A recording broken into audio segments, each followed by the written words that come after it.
série Tiempo. Reich écrivait « L'être n'est pas dérivable à partir de concepts supérieurs et il n'est pas représentable à partir de concepts inférieurs. » Donc,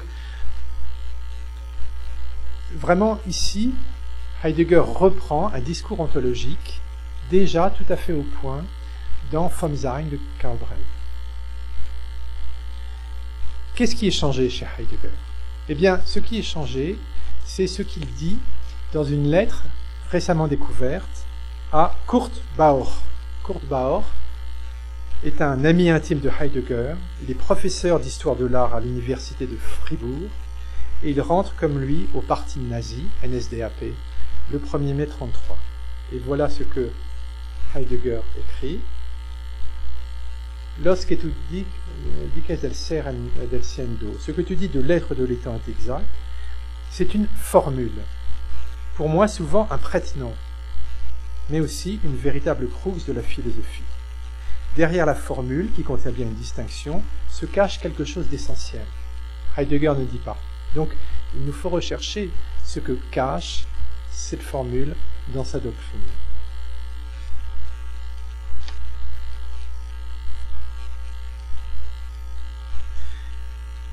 On voit cela dans certains cours. Je cite, par exemple, le cours du semestre d'hiver 34-35 sur la Germanie de Hölderlin, où Heidegger s'exclame « La patrie est l'être même ».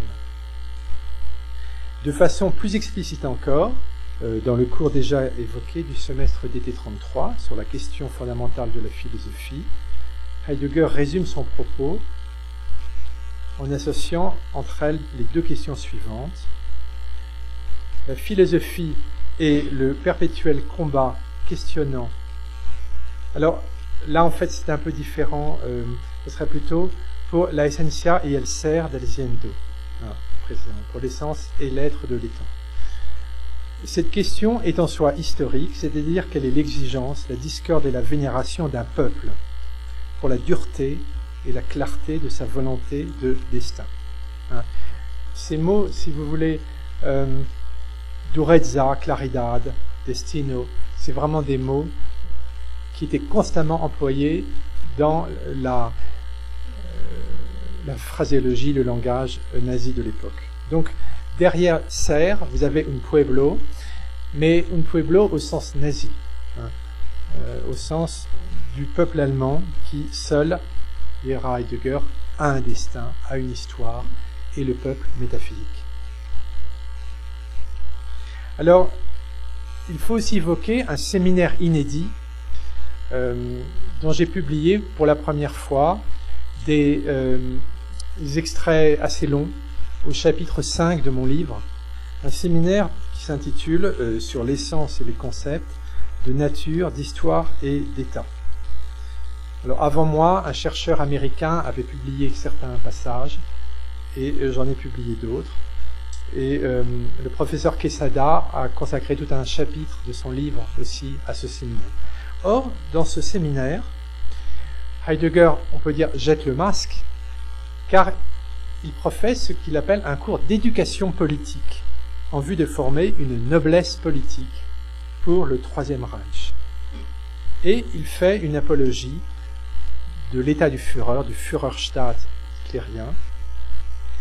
Et surtout, Heidegger veut imposer l'idée qu'il existerait entre le peuple et son État une relation aussi essentielle et constitutive qu'entre l'étant humain et son être propre. Donc il politise complètement son ontologie. Il écrit « De même que l'étant, l'homme est conscient de son être homme, s'en préoccupe et s'en soucie, de même le peuple étant entretient une relation fondamentale avec son État. Le peuple, l'étant qui dans son être réalise l'État, a la connaissance de l'État, s'en préoccupe et le veut. » Donc là encore, ce séminaire donne la preuve philologique de la thèse du professeur Quesada. Cuidad, Sorge, le souci, est un terme politique chez Heidegger.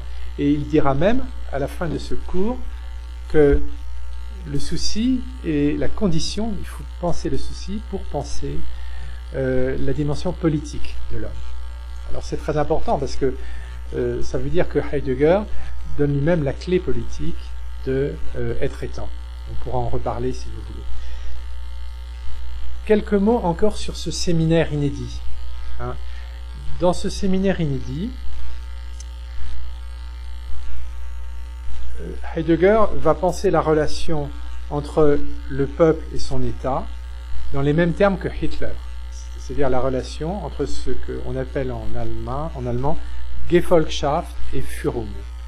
En 1933, Hitler écrit un livre qui est publié, qui s'appelle Führung und Gefolgschaft.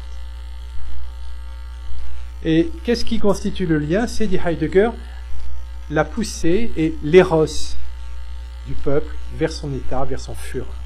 Donc Heidegger veut susciter cet amour pour le Führer dans son enseignement. Et là, je pense qu'il faut qu'on lise ensemble un passage de ce séminaire pour voir jusqu'où allait Heidegger. C'est très curieux parce que il prend ici un ton, c'est pas le ton agressif du cours, c'est un ton d'une sorte de religiosité ou de théologie politique. Il parle de la manière dont la volonté du Führer descend dans le peuple comme une sorte d'incarnation.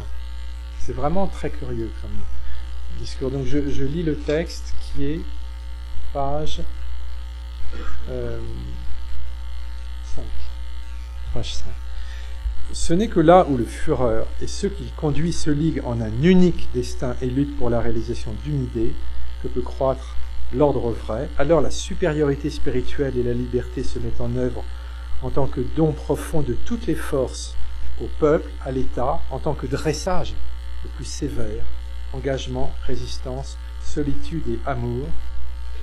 Alors l'existence et la supériorité du Führer se sont enfoncées dans l'être, dans l'âme du peuple, et elle le lie originellement et passionnellement à la tâche. Et si le peuple ressent ce don, il se laissera guider dans le combat, il voudra et aimera le combat, il déploiera alors ses forces et persévérera, il sera fidèle et se sacrifiera. À chaque nouvel instant, le Führer et le peuple se lieront plus étroitement afin de mettre en œuvre l'essence de leur état, donc de leur être. État donc de leur être. Croissant côte à côte, ils opposeront leur être et leur vouloir historique et sensé aux deux puissances menaçantes que sont la mort et le diable, c'est-à-dire la corruption et la décadence de leur essence authentique. On voit à cet exemple comment Heidegger s'y prend pour captiver ses auditeurs. C'est ce que